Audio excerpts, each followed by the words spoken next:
No. No, I haven't. Unfortunately, I have not. No, I haven't. I don't. No. Do you know? No, I haven't. Have you? No.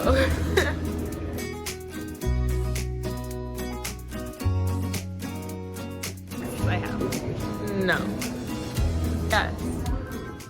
This video clearly exemplified our problem. University students don't know where they can get blood, they don't know their blood type, but they do know who the Canadian Blood Services are. Hi, my name is Sean Coley, and today I'll be taking you through a journey of our recommendations and process of analyzing the Canadian Blood Services and blood industry's problems. First, we'll be taking you through an organizational history, letting you know who CBS is and how they've gotten to where they are today. After that, we'll be going through some of our survey results, talking about our research insights that we've taken on to really break down the problem and understand it to its truest sense. After this, we'll be going through a problem analysis and making sure that we understand the problem to the highest quality. And this perfectly transitions into our recommendations, which is next. We're going to provide recommendations to enhance blood donations and save lives. After this, we'll be going through an implementation plan to really understand it. And finally, measures of success. How do we know that we've done well? How does CBS know that they're changing the world and getting more donations? At the end of the day, our goal is to do exactly what Canadian Blood Services to do and donate blood and save lives. CBS is a not-for-profit charitable organization that provides blood, plasma, as well as transfusions and stem cell services. They operate independently from the Canadian government to all provinces and territories excluding Quebec. They oversee the safety, security, and supply of blood donation and distribution to Canadians. CBS was founded in 1998 after various public health concerns spread through Canada about the safety of blood donation and distribution. For this, a central agency was established to oversee all blood donation-related activities. Since then, CBS has expanded to facilitate plasma, stem cells, organ, and tissue donation in Canada. Since its creation, CBS has been involved in donor recruitment and retention. Some of the actions taken were launching a new digital platform for added convenience, and in 2017, a strategic partnership was made with EY, where they used data analytics and were able to promote donation to a larger audience of Canadians. To book the appointment, we use their easy-to-use app shown here. The app determines the closest blood donation sites and lists available appointment dates and times. All we had to do was confirm the appointment and it was booked. They even added the appointment directly to our calendars as a reminder so we don't miss the time.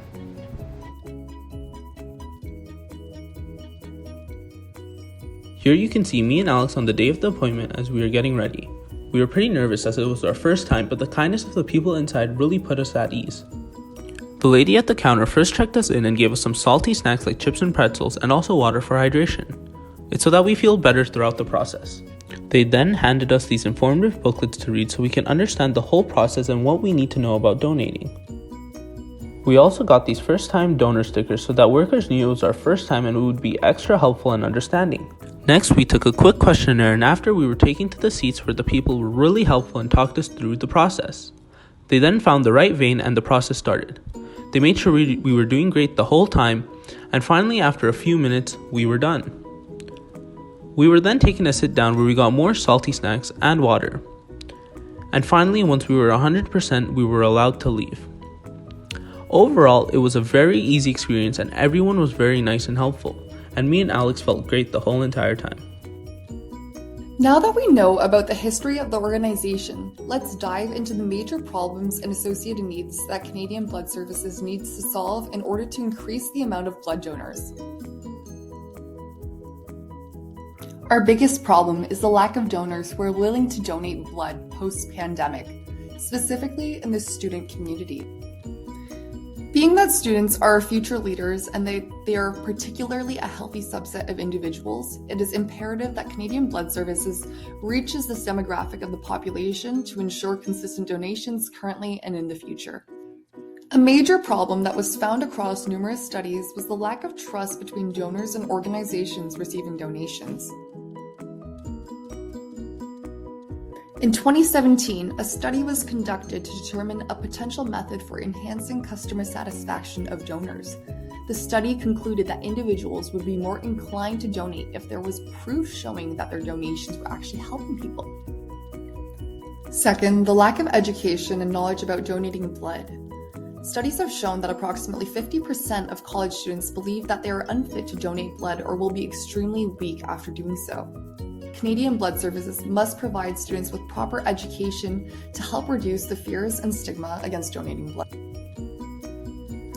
A third problem noted was the large number of individuals fearing disease contraction through improper sanitation practices. Studies have shown that 58% of potential donors are concerned with disease transmission from donation. Lastly, there is a lack of motivators for individuals to donate. A study conducted showed that willingness to donate based on the motivation of alleviating shortages was less than 20%, showing that individuals are not greatly concerned about donating blood. Therefore, Canadian Blood Services must provide students with key incentives to increase donations and provide students with key motivators to donate. In order to further diagnose CBS's problems, we wanted to send out a survey to Brock students in order to find out why or why not they donate blood. Our sample size was 476 Brock students from programs like accounting, BBA, film studies, arts, and science, and they were from various years of school. From the sample, 78% has not donated blood, and of those who have donated, 22% are regular donors. And people have donated at blood centers, hospitals, and clinics. Reasons why people have not donated is because they do not know enough about donating blood, they do not know if they're eligible, there's a lack of accessibility, or they simply do not wish to donate.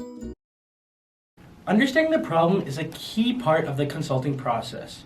Diagnosing the root causes is something that we did to provide the best recommendation for the CBS. The first prong of our recommendation is for professors to host labs as part of their courses where drawing blood is a key component of the lab. This entails students being able to observe and learn more about the blood drawing process to really target university students at this level. We'll be talking a little bit more about this throughout our presentation. Next, we really wanted to target accessibility.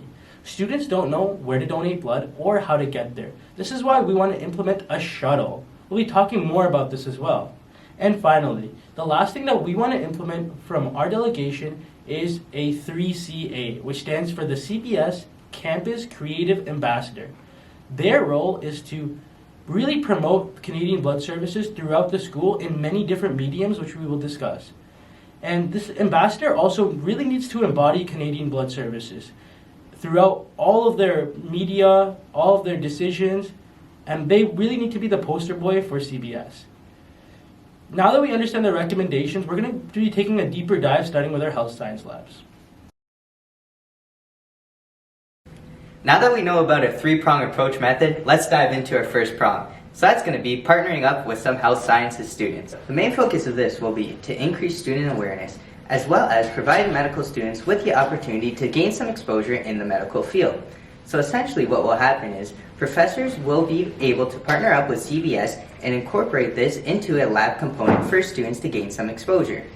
By pairing with health sciences programs, Canadian Blood Service will be able to provide students with the knowledge and the education necessary about donating blood, providing these students with an incentive to donate blood through practical experience and medical field exposure. This will aid the students to stand out by having this experience on their resume and when applying to further schooling in the health sciences field while increasing the amount of student donors. Our second recommendation is having a shuttle from Brock University to blood clinics around. This same model can be represented in other universities. The purpose of this is that students don't know where to donate blood, or they don't have good access to a vehicle that they can use to donate blood. We want to implement this on a bi-monthly basis, promoted by our ambassador as well. Twice a month, a bus will come, pick up students, go to the clinic, and then take them back to the school. Now let's talk about our 3CA initiatives and what our campus ambassadors will be doing. Our overarching goal is to promote to university students, let them know who we are, what we do, and inspire them to donate blood and become a part of CBS. The three ways we've prepared for our ambassadors to achieve this goal is 1, leveraging social media platforms like TikTok, where they'll be promoting CBS through reels and short videos, because most students spend their times on these social media platforms. Next, we have Targeting Students Hub. Ambassadors need to be part of Frost Week, reach out to bars, university clubs, because students are spending a lot of their times there too. And finally, we have working with co-op programs, professors, and labs.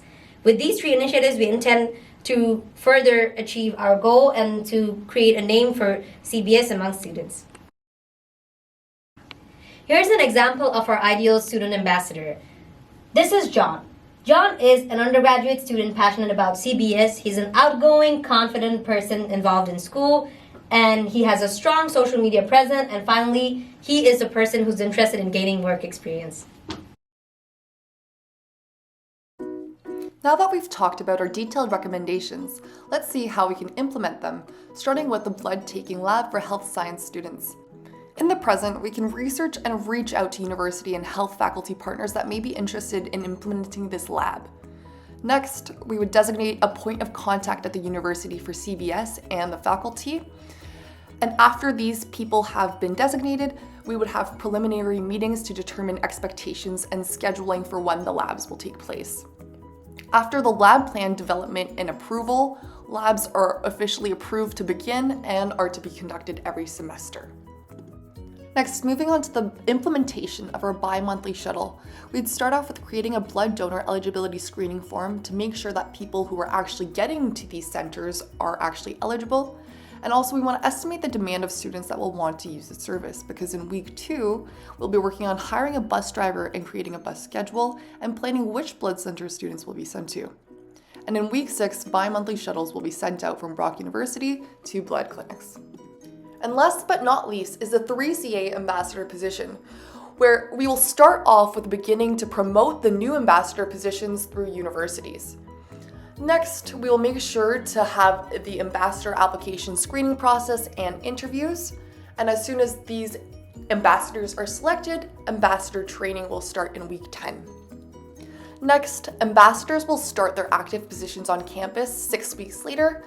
And after they are ready to start, there will be monthly one-on-one ambassador check-ins and group campus ambassador meetings begin.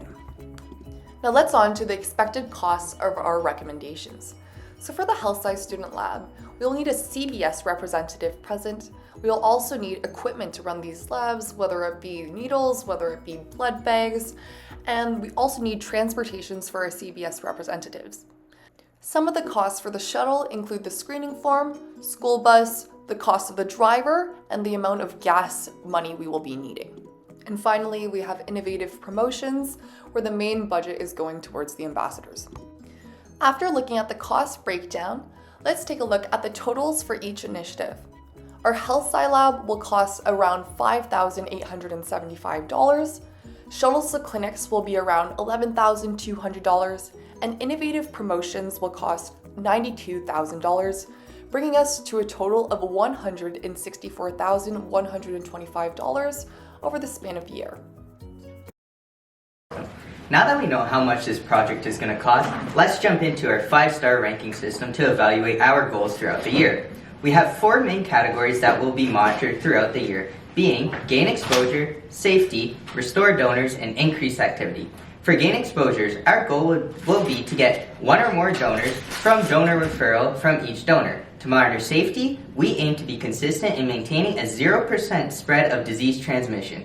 For restored donors, the goal will be to increase the amount of donors to 31,000 or more. Lastly, for our increased activity, we look to hold at least 5 or more events throughout the year that will allow students to partake in donating blood. Each star accounts for 20% of goal completion. Once all 5 stars are complete, we have a 100% success rate.